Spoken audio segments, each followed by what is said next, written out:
যেসব শিশু কথা বলতে পারে না তাদের বলা হয় মূক বা বোবা, এবং যারা শুনতে পায় না তাদের বধির বা কালা বলা হয়। এইসব বোবা কালা শিশুরা সমাজের বোঝা তো নয়, বরং সম্পদ।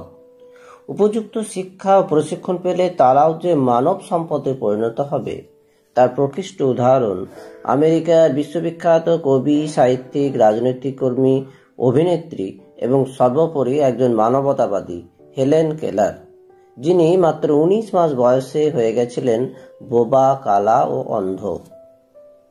এখন বৈচিত্র্যময় বীরভূমের বোবা কালা শিশুদের মুখে কথা দিয়ে তাদের জীবনে প্রতিষ্ঠিত করার জন্য এগিয়ে এলেন তৎকালীন জেলা বোর্ডের health officer doctor Upendranath Ghosh, যিনি ইউ ঘোষ বা উপকারী ঘোষ নামেই জনপ্রিয় ছিলেন।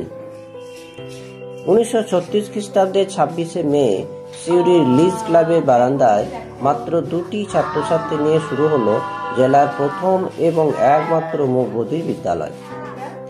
এ কাজে তাকে উদ্বুদ্ধ করেছিলেন উদ্যমী মুকবধির তরুণ দেবেন্দ্রনাথ ভৌমিক। সুধীরচন্দ্র সিংহ নামে এক হৃদয়বান মানুষ কলকাতা মুকবধির বিদ্যালয় থেকে মুকবধিরদের শিক্ষাদান পদ্ধতি শিখে আসেন। তিনিই হলেন প্রথম সংগঠক, প্রধান শিক্ষক এবং সম্পাদক ছিলেন ডাক্তার উপেন্দ্রনাথ ঘোষ।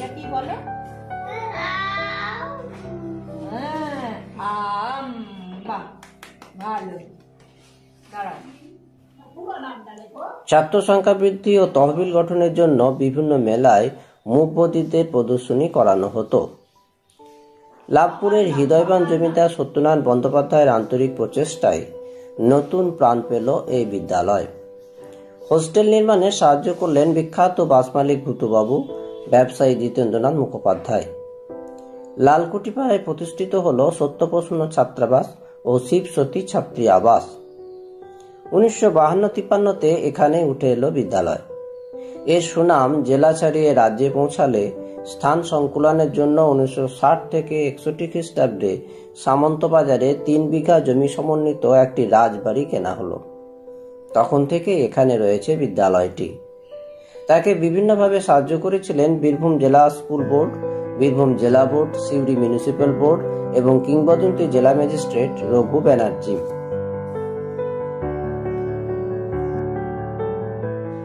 এই বিদ্যালয়টি 1936 সালে প্রতিষ্ঠিত হয়েছিল এবং সরকার অধিগ্রহণ করে 1956 সালে। আমাদের স্কুলে এখানে প্রি প্রাইমারি অর্থাৎ ফার্স্ট ইয়ার থেকে ক্লাস 4 পর্যন্ত এখানে পড়াশোনা হয়। হোস্টেলের ছাত্রছাত্রী আছে টোটাল, হোস্টেলের ছাত্র সংখ্যা হচ্ছে 60 জন, 60।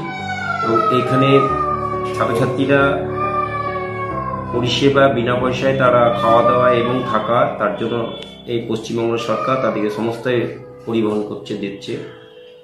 আর আমাদের এই স্কুলটা জনশিক্ষা প্রসাদ দপ্তরের আন্ডারে অধিগ্রহণে আছে আমরা। আমাদের প্রত্যেক বছর ডিসেম্বর মাসে আমাদের ছাত্র ভর্তির জন্য বিজ্ঞাপন বার হয়। 5+ থেকে আমাদের ছাত্র ভর্তির প্রক্রিয়া চলে। আমাদের একটা তার জন্য একটা অ্যাডমিশন কমিটি আছে, সেই অ্যাডমিশন কমিটি এই ভর্তি ব্যাপারটা টোটালটাই পরিচালনা করে। খেলাধুলায় কোনো বিশেষত্ব আছে এখানে? খেলাধুলায় আমাদের ছেলেরা ফুটবল এবং ক্রিকেট দুটোই ভালোভাবে খেলে। এছাড়াও তারা স্পোর্টস অর্থাৎ এর আগেও এরা রাজ্যস্তরীয় খেলাধুলায় আমরা অংশগ্রহণ করতে নিয়ে গেছি ছেলে মেয়েদিকে। কলকাতায় যুব ভারতী ক্রীড়াঙ্গন এবং কিশোর ভারতী স্টেডিয়ামেও এই ছেলে মেয়েদের রাজ্যস্তরে খেলা হয়েছে এবং সেখানেও তারা পুরস্কার নিয়ে এসেছে। এখানে কোন কোন বিষয় শেখানো হয়? এখানে আমাদের এখন বর্তমানে আমাদের টিচার সংখ্যা এবং নন টিচিং সংখ্যা খুবই কম, খুবই সীমিত। আমাদের বর্তমানে যেটুকু আমরা আছি, আমরা 3 জন আছি আমরা। আমাদের একাডেমিক ক্লাস কারিগরিও হচ্ছে, একাডেমিক ক্লাসটা নেওয়া হচ্ছে। এছাড়াও আমাদের কয়েকজন দিদিমণি এবং বিভিন্ন যারা আছে পরিষেবা দিচ্ছে, তারা বিনা পরিশ্রমে আমাদের দিচ্ছি। বিশেষ করে নাম বলবো আমাদের স্বপ্না যে মহাশয়া, উনি রিটায়ারমেন্ট পরেও উনি আমাদের স্কুলে এই ছেলে মেয়েদের পড়িয়ে দিয়ে যাচ্ছেন।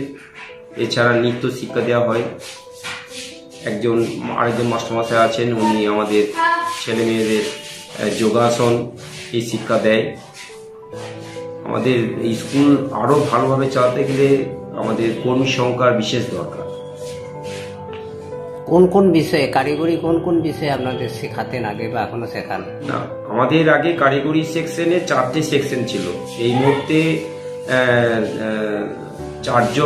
6টা ডিপার্টমেন্ট ছিল, তার মধ্যে 4টে ডিপার্টমেন্ট তারা সব রিটায়ারমেন্ট হয়ে গেছে, সেই ডিপার্টমেন্ট পুরোপুরি বন্ধ হয়ে গেছে। এছাড়া যারা আছেন তাদেরকে অফিস সামলাতে হচ্ছে, প্লাস এমনি নর্মাল ক্লাসও করতে হচ্ছে, এছাড়াও তাদের নিজের হাতের কাজও করতে হচ্ছে, সেই জন্য একটু চাপটা একটু বেশি পড়ে যাচ্ছে। বর্তমানে বিদ্যালয়টি পশ্চিমবঙ্গ জনশিক্ষা প্রসাদ দপ্তর কর্তৃক পোষিত। পদাধিকার বলে সিউড়ি সদর মহকুমা শাসক অনিন্দ্য সরকার হলেন বিদ্যালয়ের বর্তমান সভাপতি, আর বর্তমানে জেলা জনশিক্ষা প্রসার আধিকারিক হলেন সুদীপ্ত বিশ্বাস। এখন এখানে রয়েছে মোট 105 জন ছাত্রছাত্রী, তার মধ্যে আবাসিক 60 জন।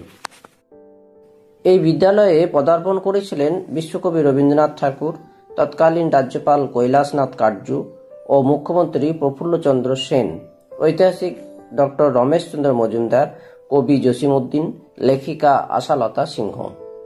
কয়েক বছর আগেই এখানে এসেছিলেন প্রাক্তন জেনারেল শঙ্কর রায় চৌধুরী।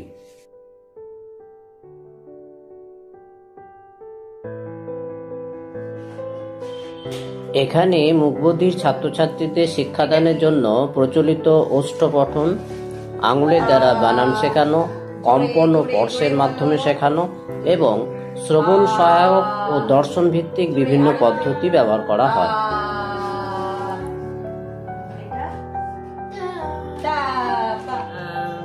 আমি national for the hearing handicap মানে বোম্বে, তার একটা রিজিওনাল ব্রাঞ্চ আছে, ওটা হচ্ছে কলকাতার বনহুগলিতে। ওখান থেকে আমি ট্রেনিংটা নিয়েছিলাম। আর ওদের আমি পড়াই হচ্ছে বিভিন্ন রকম চার্ট, তারপরে টিচিং অবজেক্ট, যেমন এই বিভিন্ন মডেল আছে, তারপরে রিয়েল অবজেক্ট দিয়ে এসবের মাধ্যমে আমরা পড়ানো হয়, ওদের বোঝানো হয় নানাভাবে, যাতে ওরা বুঝতে পারে সেইভাবে ওদের কাছে তুলে ধরা হয়। আর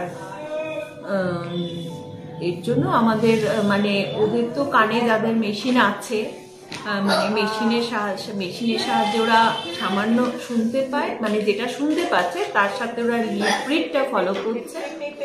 আর আমরা ওই জিনিসগুলোকে দেখিয়ে রিয়েল অবজেক্ট হোক বা মডেল, ওগুলো দেখিয়ে আমরা বিভিন্নভাবে ওদের শেখানোর চেষ্টা করি। আয়নার মাধ্যমে কিছু শেখান? হ্যাঁ, আয়নার মাধ্যমে তো ওই যখন স্পিচ করাই তখন ওই আয়নাটা লাগে, ওটাও হ্যাঁ, ওটা আয়না। হ্যাঁ, এবার আমি 2019 জানুয়ারিতে আমি রিটায়ার করি। কিন্তু রিটায়ার করার পরও আমার মনে হলো এইসব শিশুদের, আমার শরীর যতদিন চলছে আর কি, সুস্থ আছি, এইসব ছেলেদের আমি ভালোবাসি, ওরাও আমাকে প্রচণ্ড ভালোবাসে। আমি চলে যাওয়াতে তাদের খুব মনের দুঃখ। তখন আমি ঠিক করলাম যে আমি বিনা পারিশ্রমিকে তাদের আমি আরও ক্লাস নেবো। আমি যথারীতি আসছি, ওদের ক্লাস নিচ্ছি, নানা রকম শেখাচ্ছিও, পড়াশুনো, সেলাই দিয়ে সবই শেখাচ্ছি। কিন্তু ওরা আমার যতদিন শরীর চলবে আমি ঠিক ততদিন তাদের সঙ্গে এইভাবেই ক্লাস নিয়ে যাব, এবং তারা যদি কিছু শিখতে পারে আমার সত্যিই আনন্দ। আমার নাম সোনিয়া লোহার, আমার মাইতিয়ার পাশে পুনরিতে আমার বাড়ি। আমার মেয়ে অন্তরা লোহার 3য় বর্ষের ছাত্রী। এই সিউড়িতে মুকবধির বিদ্যালয় থাকাতে আমাদের ছাত্রছাত্রীদের খুবই সুযোগ সুবিধা হয়েছে, কারণ এই বীরভূম এলাকার মধ্যে শুধুমাত্র সিউড়িতেই স্কুল আছে। আর এখানকার মাস্টার ও দিদিমণি খুব যত্ন সহকারে ছেলে মেয়েদের পড়াশোনা করে। 1947 সালের 14ই আগস্ট আমার বাবা ঈশ্বর ললিতচন্দ্র মোহন দাস জেলা স্কুলের মাস্টারমশাই ছিলেন। তিনি বিদ্যালয় গাছটা লাগিয়েছিলেন আজ থেকে 75 বছর আগে, স্বাধীনতা দিবসের আগের দিন 14ই আগস্ট।